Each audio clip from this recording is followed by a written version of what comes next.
Hello everyone, and welcome to the fourth series of um, the Shientist, and this series is about the LabZtorm impact, and there will be several audio and podcasts in this series, as it has been the case in previous in series 1, 2, and 3. And again, all focusing around different areas around healthcare, health service research, and healthcare research more generally, and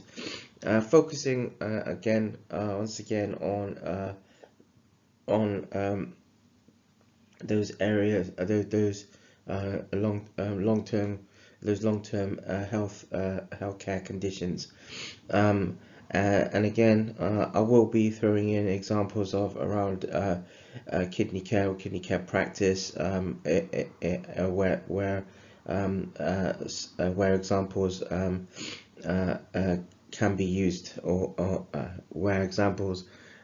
can be used, and I will allude to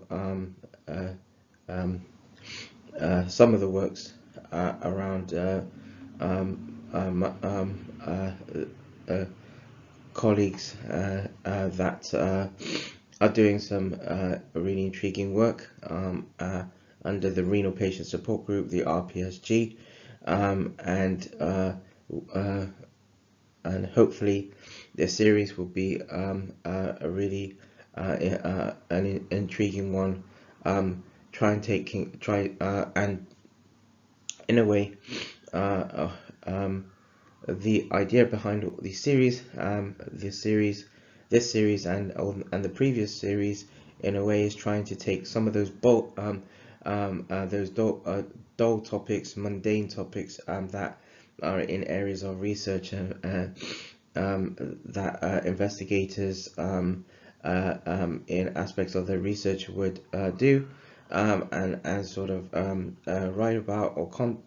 put context around in their writing, and actually look to provide some of that context through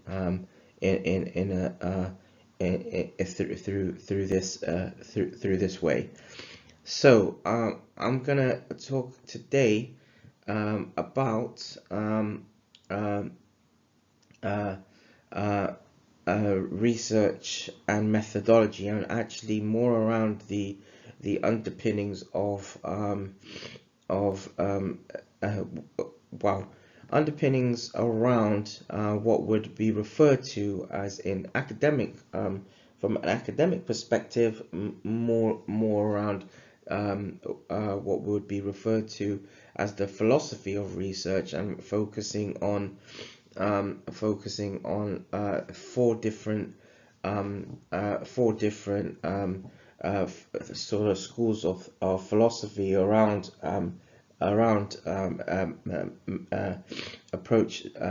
methodological approaches, and I'm going to focus on that, and bring some of that context into this audio and podcast. This audio podcast is all about the elementary storm, methodological versus Shientifical. This is all about research and methodology, and this is another Storm Lobostics production. Okay, so I'm not going to give too much of an introduction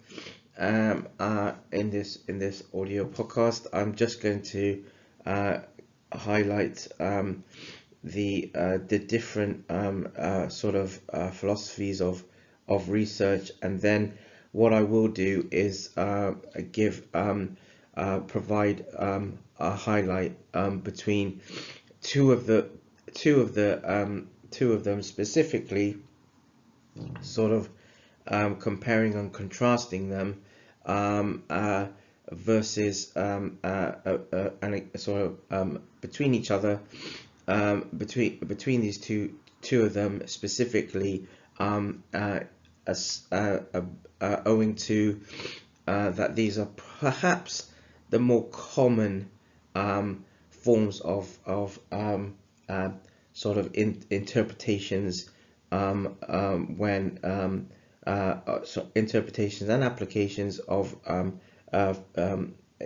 research when being applied in written works.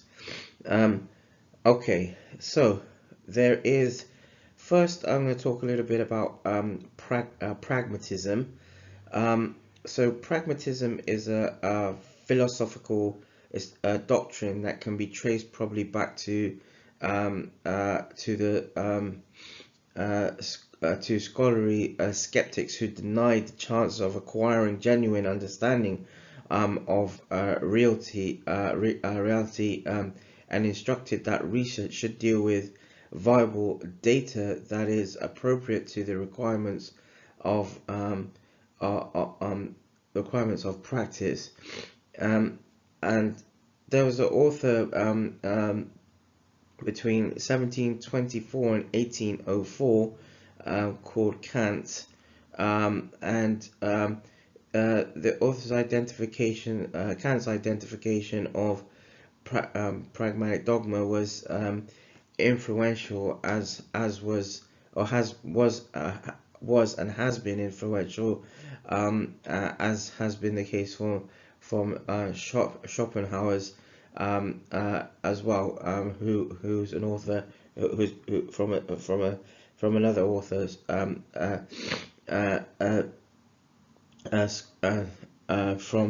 1788 to 1860, who insisted that intellect is universally subject to will.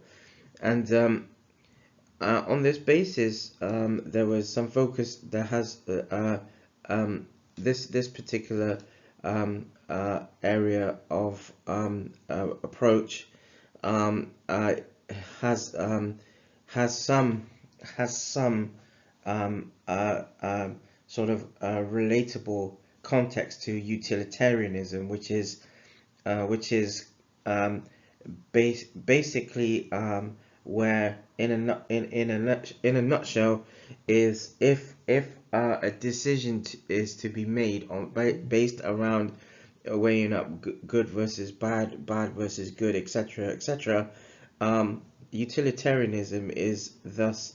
if it benefits, if there's advantage in a specific outcome, then it's in some way is to see that outcome is representable. So utilitarianism was yet another step in the development of pragmatic thought, with its tests and correctness of modes of action in terms of ability to provide greatest good for the greatest number. So that relates to this area of philosophy as well, or area of research. Sorry. I'm going to try to put this in context where I don't use the word philosophy too much, because philosophy is not always representable, and not everyone can relate to philosophy, and the language becomes very obscure and very complex very quickly. So I'm gonna just use this context, put this context in relating to areas of sort of healthcare research, more accordingly, and so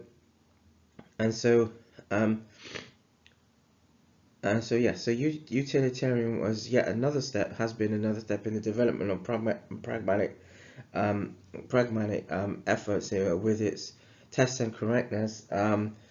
modes of action in terms of ability to provide the greatest good for the greatest number. However, from Charles Sanders Peirce from 1839 to 1940 comes pragmatism as as sort of a main doctrine, as in the case of, for example, um, having what Charles Sanders did in this context, tried to put this context into the mainstream. For Peirce, pragmatism was primarily a philosophy of meaning. Where research, where ideas and thoughts, ideas, etc., would with relating to around in and around aspects of research, um, uh, would also have concepts that lie in relationships that link conditions of application, conditions with applications that relate to specific experimental focuses and application with that produce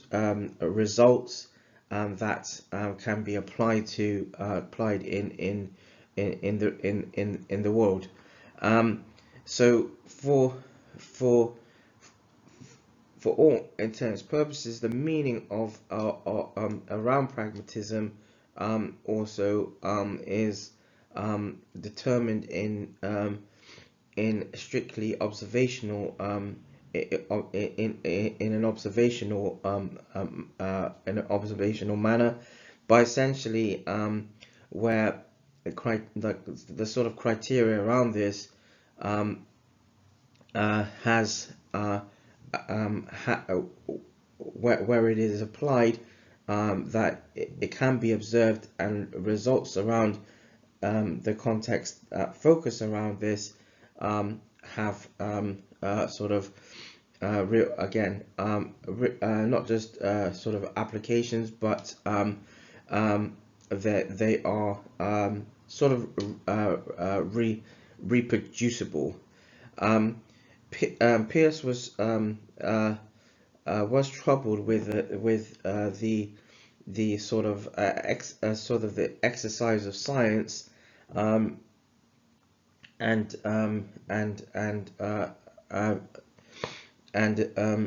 in trying to achieve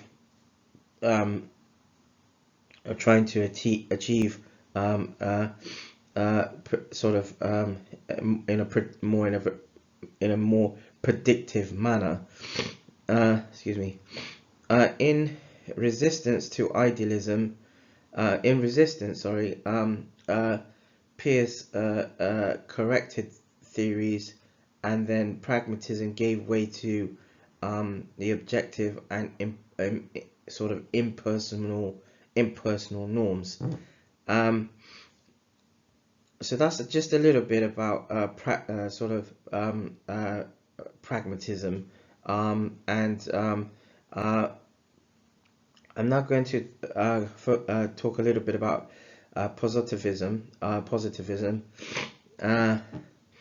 And this area of sort of research is where positivists believe that reality is stable and can be observed and described from an objective viewpoint. There's works by 1988 which highlight more around that, and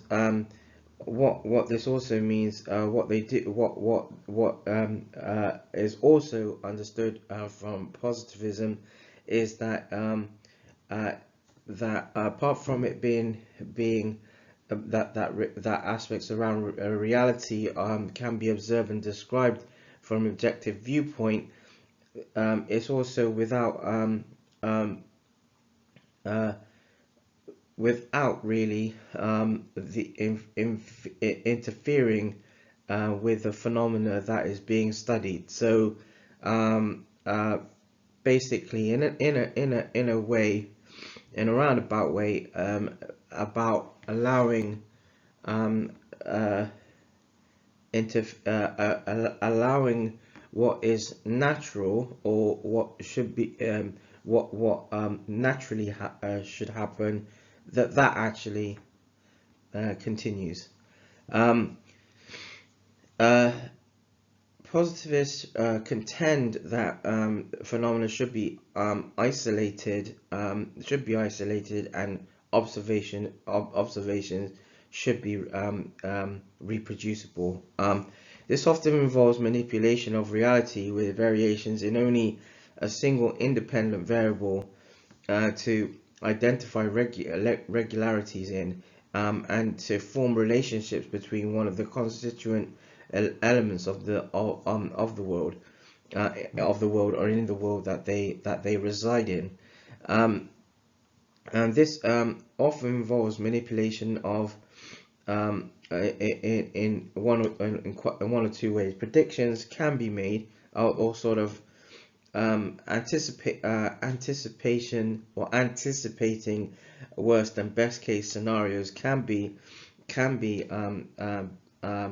sort of part of the positives sort of research context, and how that is developed, and that can be based on previously observed and explained sort of conditions, and the it sort of interconnectivity and interrelationships. So, for example, we know, for what is known is that, for example, if previous sort of outcomes against particular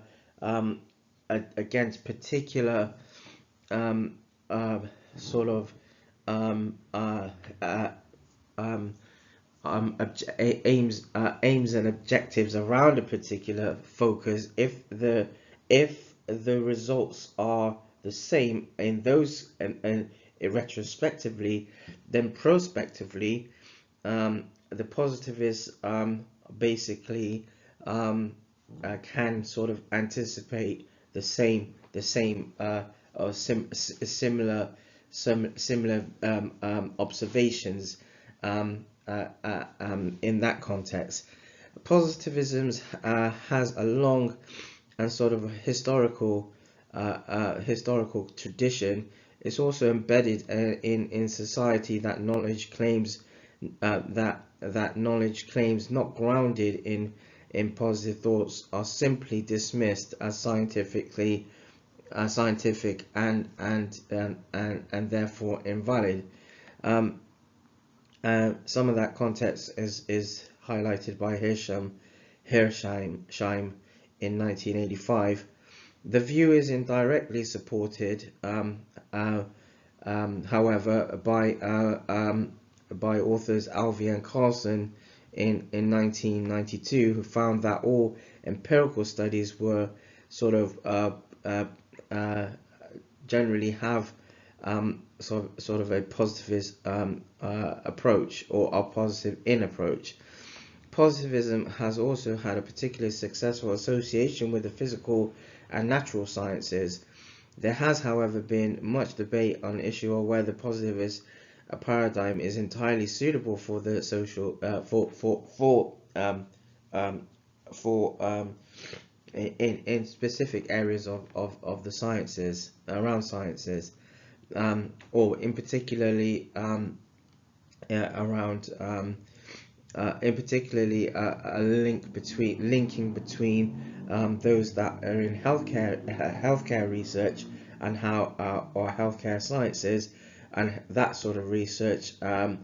how that interplays with for example, the public areas around public health and public domain. So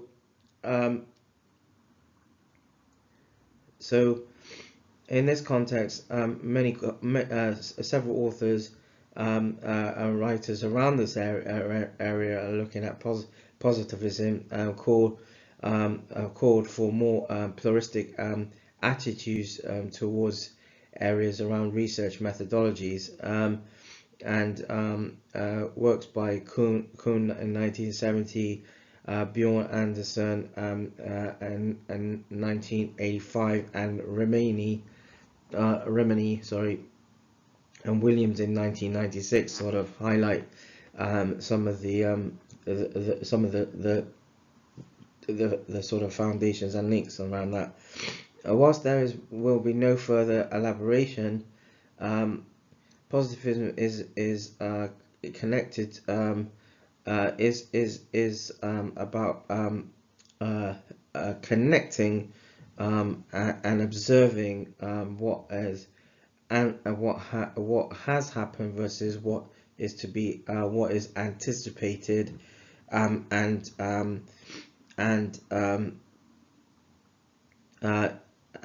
it also is the case that it deals with interaction of people and links between, can link between, focuses around people and other areas of research, for example, in through on sort of technology and sort of online spaces, etc. And it's considered to be the a more focus around specific areas of sciences, more so than sort of the physical, sort of the physical sciences, for example, around versus physics, rather than more so, and some variables or constituent parts of sort of aspects around reality might have been previously thought unmeasurable under the positivist paradigm, and Gallia's paper in 1991 sort of highlights a bit more about that. So that's the context around positivism. I'm now going to talk a little bit about realism, and this is another methodological approach. So realism is at the heart of basically ontological research, and that's basically ontological research. Listeners, is basically about the study of being, and it's affirming the reality of objects of science, both observable and non-observable, and detectable and not detectable, and that's some underlying around realism can be identified in Kuckler's paper in 1998. It also affirms the epistemological position of that scientific theories are not are or aim at truth. They are that they aim to provide a correct description of a mind-independent world. The researchers this research approach assumes a scientific approach to the development of knowledge or new knowledge. So realism can be divided into two groups: direct and critical. Direct realism is also known as naive realism, and can be described as what you kind of see, basically what you see is what you get.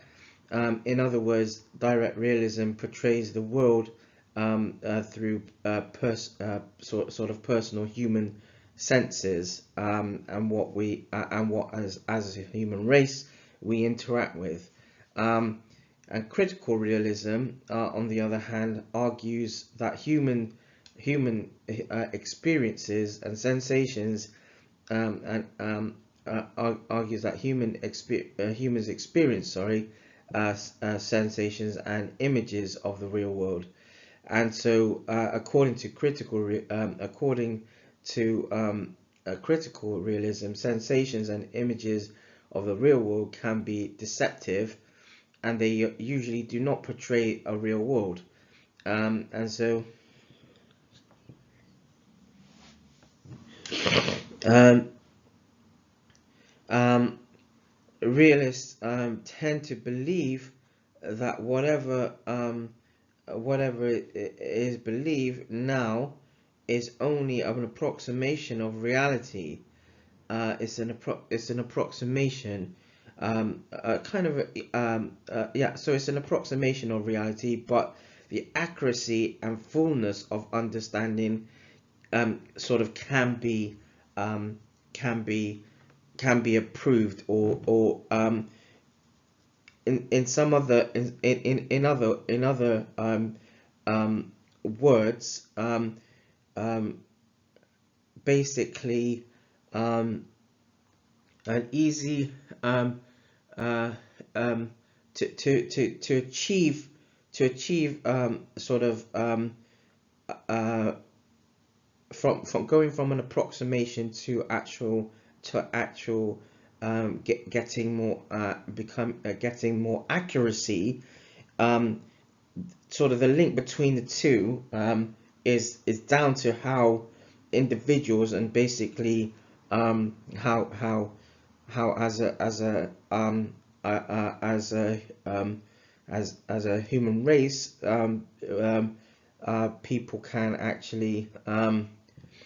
people can actually develop better, uh, um, and linking in uh, um, linking in their sort of their own experiences, so that reality, a sort of a better reality can be achieved. Realism thus faces several serious sort of concerns, or raises some several serious concerns. At least, I said I wouldn't mention the word philosophy, but it does, in literature. It has highlighted that there is some context to say that realism faces several philosophical sort of, or raises several philosophical problems or issues. Paper by Chakravarti in 2007, and Papineau in 1995, sort of retrospectively highlight some of that, some further understanding around realism. And now I'm going to talk a little bit about interpretivism, which is the fourth sort of research approach.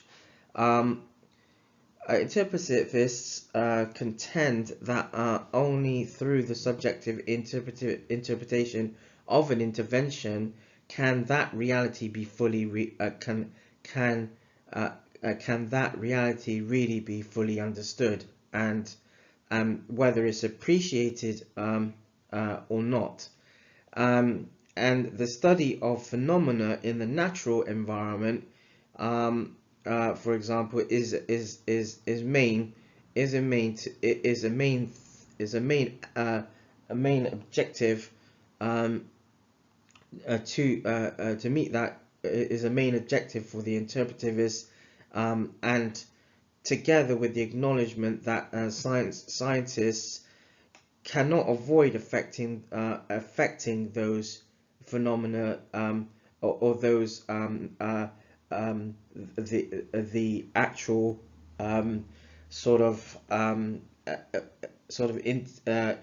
whatever intervention or whatever aspect they're looking to explore or investigate. Investigators, researchers, and this goes without saying, in aspects of healthcare and healthcare research, they cannot avoid affecting those that they are actually studying. So if there's a clinical trial for a particular, so I put this in context relating to healthcare research, for example, and even in laboratory practice and laboratory research, basically where if there's a clinical trial that they know that clinical trialists know that, for example, certain interventions or drugs or something that would help would sort of could be used, could be administered or prescribed to patients to help with and support areas of their healthcare, for example, then interpretivists, generally speaking, they cannot avoid the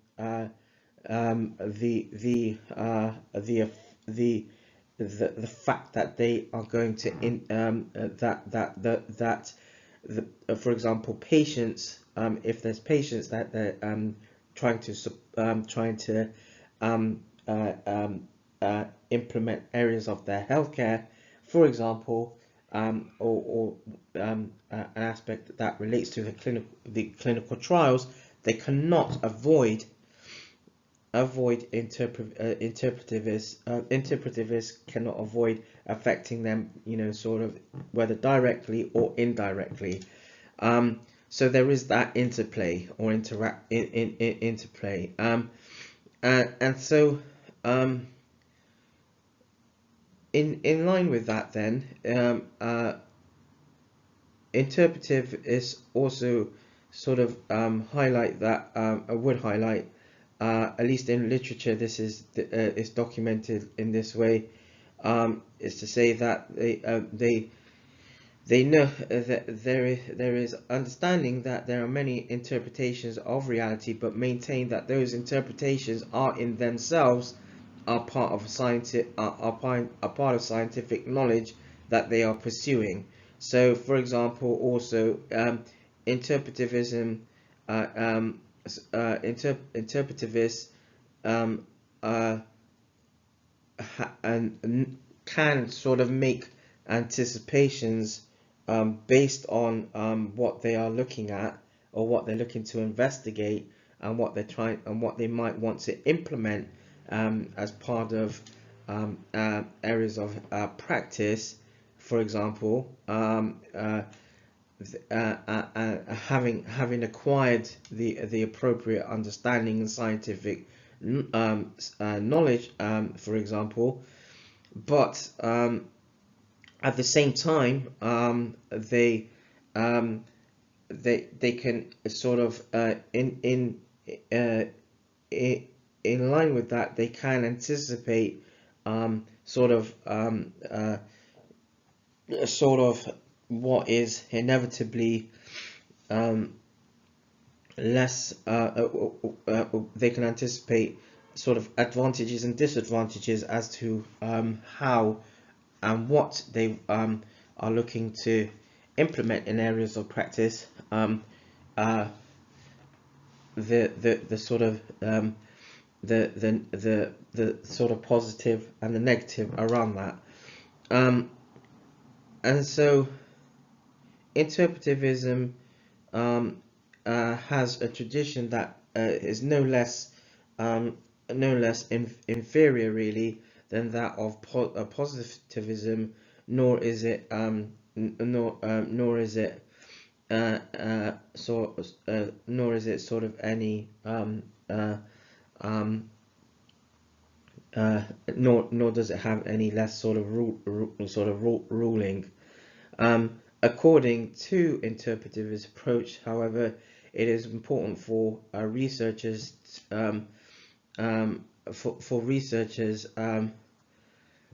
who, for example, and this is where it can be very challenging for those who are potentially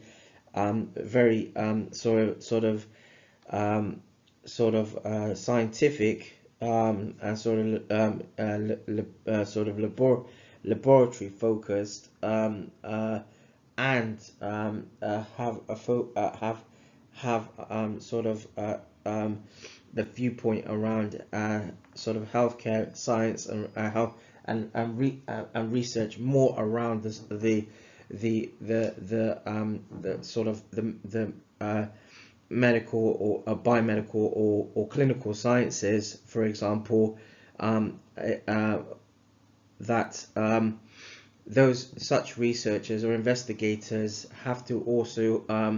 have a social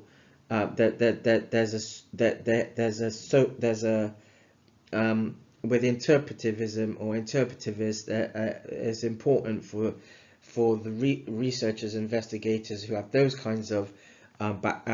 focuses around their research to also have an interplay with the sort of being a social approach. So research as a social actor to appreciate differences between areas of the research that they may be focusing on to meet aims and objectives. Moreover, interpretivist studies or investigators usually focus on meaning and may employ multiple methodologies as part of interpretivist approach in order to reflect different aspects of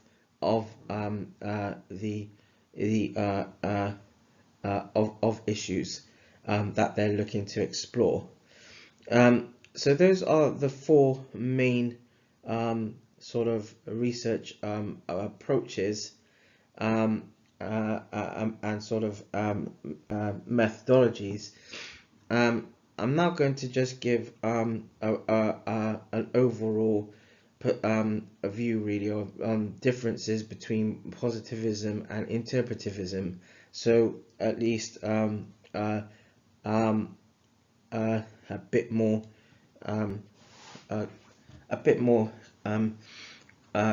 constructed overview between those two specifically. So positivism paradigm is which under objectivism epistemology is really a methodological approach in that is used or is applied really in aspects of quantitative research.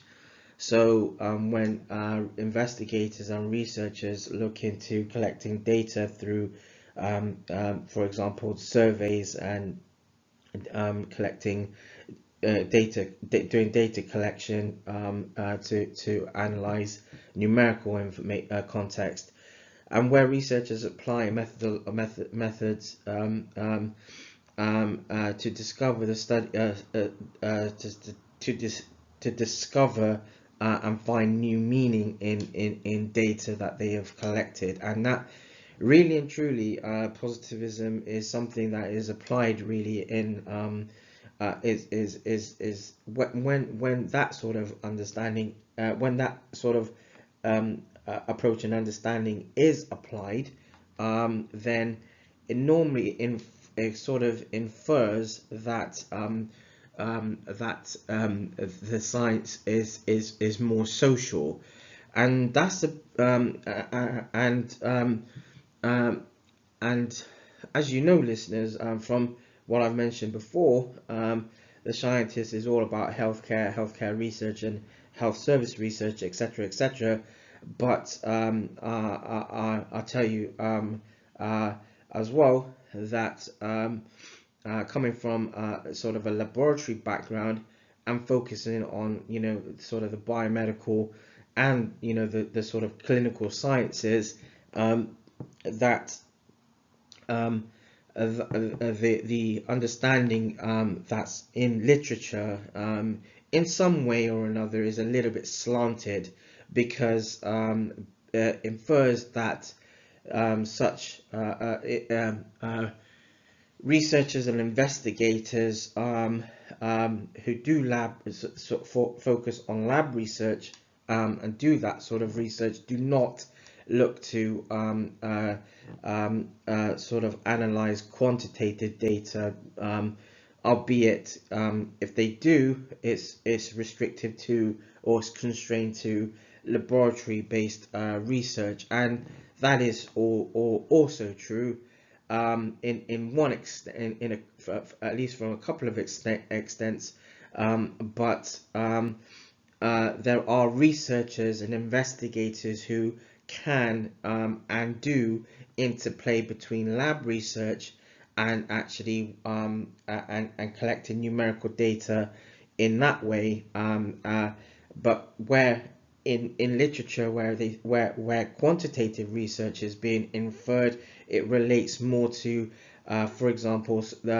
sort of the social sciences, things like areas, at least in areas of healthcare and healthcare research, those who are nurses doing research, psychologists doing research, and for example maybe even physiotherapists doing research, etc., etc. But where it's lab, where scientists are from science backgrounds, and doing, traditionally been, focusing in the lab and doing lab research, then in this context, there are researchers that are sort of multi-focused, which means that their mind, the way that they work, is and have interplayed with areas of and research, and generally go in and around and in between sort of disciplines to gain understanding around meeting objectives around research that they are looking to investigate, or areas of research that they're looking to investigate and find answers to, and sort of more understanding around that is at least from a sort of a underpinning, a more underpinning around the methodological approach around positivism can also be identified in a paper by Crotty in 1998. In this regard, understanding the phenomena must be measured by supported evidence, and that's been highlighted by Hammersley in 2013. And to illustrate within the process of studying the phenomena, the relationship between an independent variable and one or more dependent variables are discovered by causal inferences as results of experimental designs that can help to determine how researchers minimize the influence of the independent variable on a dependent variable and events through that process. And that's been highlighted by in a paper by Cohen and team in 2011. Alternatively, the paradigm around positivism, it kind of helps researchers understand the objects by empirical tests and methods, by sampling, measurement, questionnaire, and sort of focus interviews and focus group discussions, etc., etc. So there's a philosophy there is a sort of a natural approach to positivism, at least we're looking to once data has been collected, numerically being able to quantify, after analysis, then being able to annotate and put context around numerical data that has been collected for audiences is going to be part of, has to be part of the way that positivist researchers kind of bring sort of meaning to aspects of their around their research, and they may have high the other added understanding that listeners you could have around this is that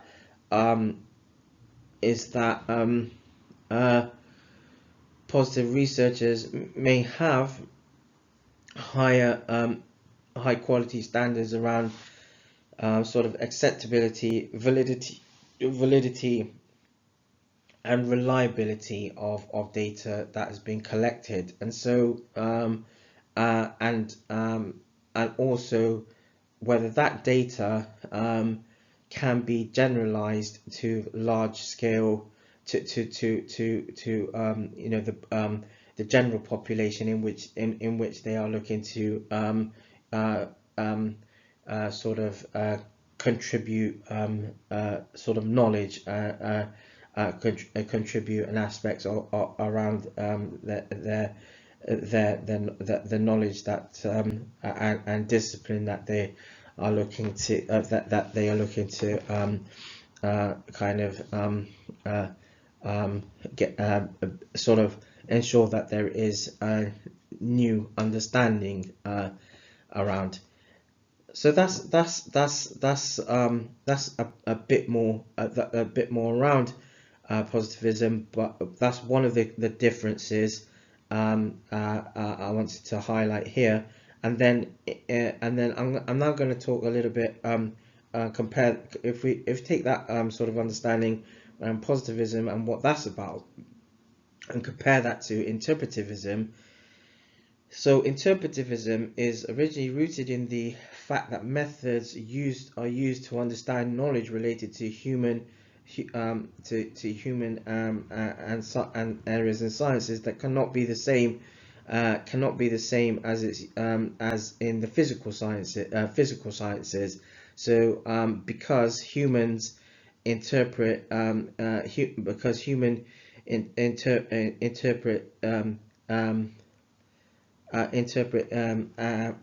interprets investigators' world. Humans interpret the investigators and how they interplay with investigators' world in that world based on interpretations that are not that might not be natural, for example. So it's basically it's an interpretation. It might not be natural. It might not be natural, and so or at least feel natural, but it's then about the investigators being able to where at least around our areas of research, being able to highlight what that interpretation kind of is about. So consequently, interpretives adapt a sort of a relativist ontology. So a study of, again, ontology meaning a study of being, in which a single phenomena may have multiple interpretations. So if we take, for example, if someone's doing journey from, for example, A to B, or A to D, let's say, then along that journey, generally speaking, there's lots of potential routes that the person being that people can take to get from A to D, and so it's basically there are multiple. Because there's multiple routes, in each of those routes there's different. you can say in one way or another there's different realities as well. And it sounds a bit physics and sort of multi-dimensional, but it's actually quite plain simple. For example, if you're going to go from, let's say, if you're going on the journey from you're going to the destination is D. You start from A, but you're going to D, but then B and C are possible as well, but you to get there, you go directly from, for example, A and D, A to D, rather than going through B and C, without knowing, for example, without going through A, B or C. B and C exist and is possible, but and knowing that that someone is not going on B and C, then the reality, the interpretation in that context is already interplayed as part of the assessing the sort of route map to knowing that you don't need to go on B and C, because B and C has been part of your calculated calculated effort to knowing that actually I can cut out, for example, 15, 20 minutes, 30 minutes, or whatever the time might be, to get to by cutting B and C out and going straight to D. And that's for example an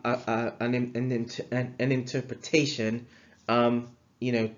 in a sort of plain simple way. So that's a sort of an example. And virtually with interpretivism, that perspective, researchers actually tend to gain a deeper understanding of phenomena and its complexity in context, instead of trying to sort of generalize the base of understanding for the whole population. And that's understanding that's come out from a paper by Cresswell. He was actually quite a sort of a kind of a lead author around areas of this nature. In the same way, Hammersley in 2013 emphasizes that since multiple interpretation is developed amongst humans and relationships and interaction, interpretive researchers should are encouraged really to sort of understand, and this is I believe a quotation that's adapted from Cresswell's paper as well in 2007, or it might be from Hammersley in 2013. But either way, I'll read this, and that is to say that researchers, interpretive researchers, what they look to do or try to understand is the diverse ways of seeing and experience the world through different contexts and cultures. So again, I know, for example, A to D, for example, is kind of is a sort of route, and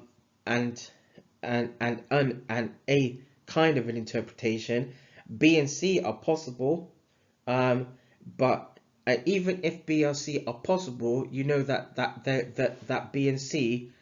are also being traveled on, for example, or someone else is taking that route, and so the interpretation that's one individual has versus another individual, for example, interpretation might well be different, but those interpretation, there is a sense of there's interpretation, there's the interpretation in that context is knowing that also exists. So and trying to avoid the bias in studying the events, the research, studying the events, and the data around that, um, um, and people, trying to avoid bias is around that, and the events and that sort of a sense of involvement that around that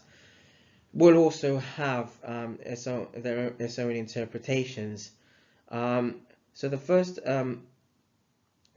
of the main things here is that the advantage is that with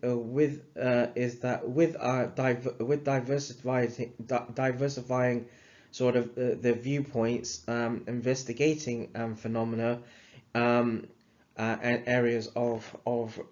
where there might be gaps in research. For example, interpretive researchers can not only describe objects, humans or events, but also kind of have a deeper understanding, that that interplays, and interconnects with,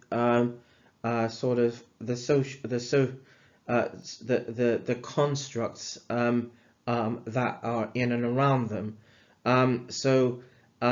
In addition, researchers can also conduct those types of research, for example,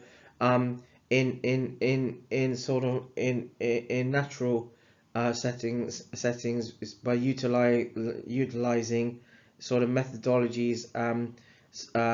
In addition, really, for example, a grounded. There's other research methodological approaches, or even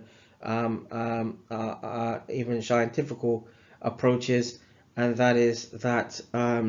include a grounded theory, or inductive or latent sort of thematic analysis approaches, which aid to provide broader assumptions, and provide more authentic context relating to research, in relating to meeting research question and objectives. And that context has actually been adapted from a paper by Tooley in 2010. What I want to say is that, so the interpretive, positivist versus interpretivism, or vice versa. One is more about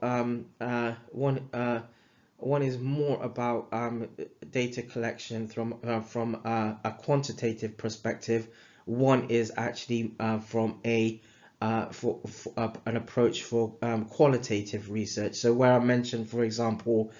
towards the latter parts, there I was talking about, for example,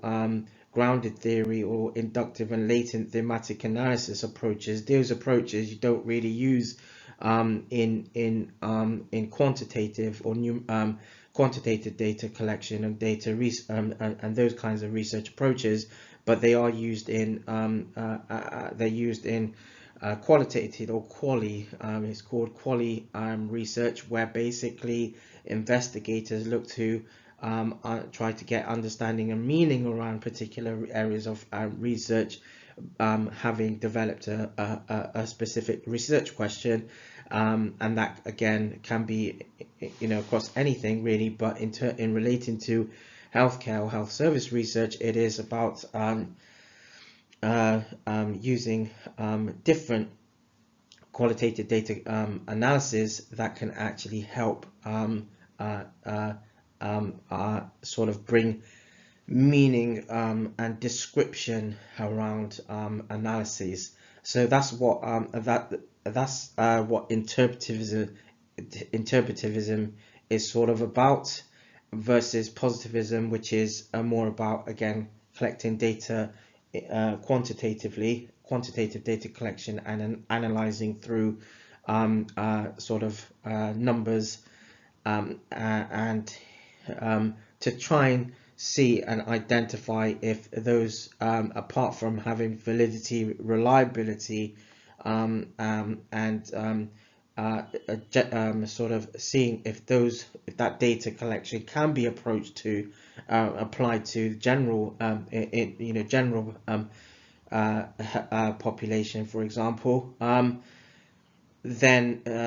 that is what positivism, the sort of the mindset of positive researchers is about. And obviously,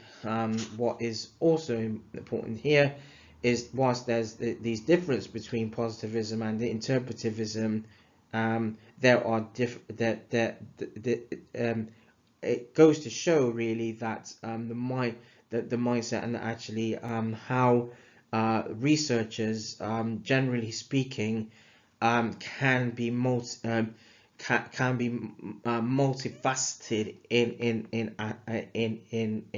areas of approach, but also in areas of in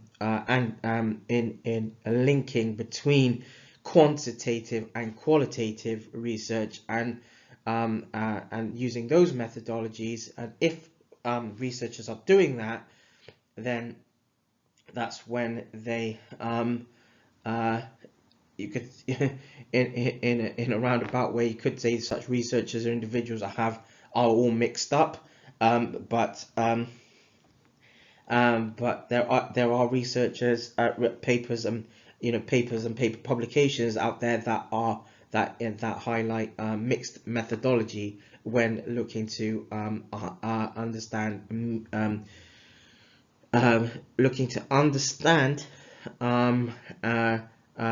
and gain answers against in line to a particular research question. So that's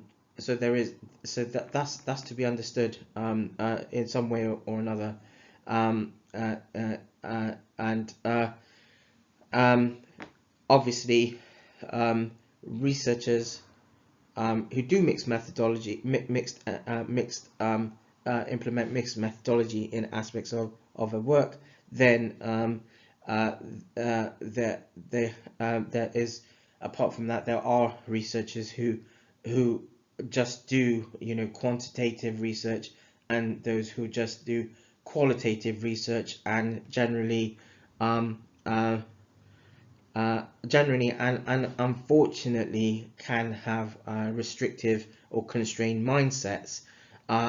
when actually naturally the human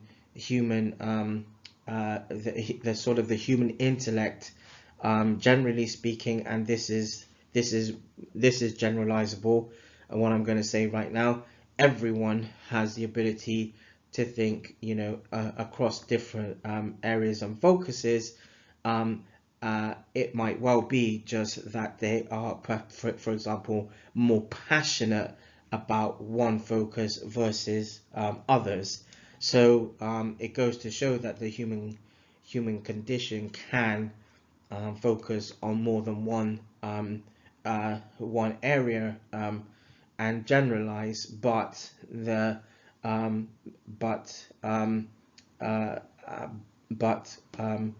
maybe because they have, when it comes to, for example, documenting and after analysis and putting context to put together, for example, paper publications or something like that, then they have to use there's sort of there has to be sort of in some way limitations to putting context together as well. So that's what I want to highlight here, and this is again just the first audio in this series around this has been about sort of research and sort of methodology. This is the audio podcast around the elementary storm, methodical versus Shientifical, and this has been the Shientist, and look forward to putting out the next audio podcast around another intriguing topic, and this is the series,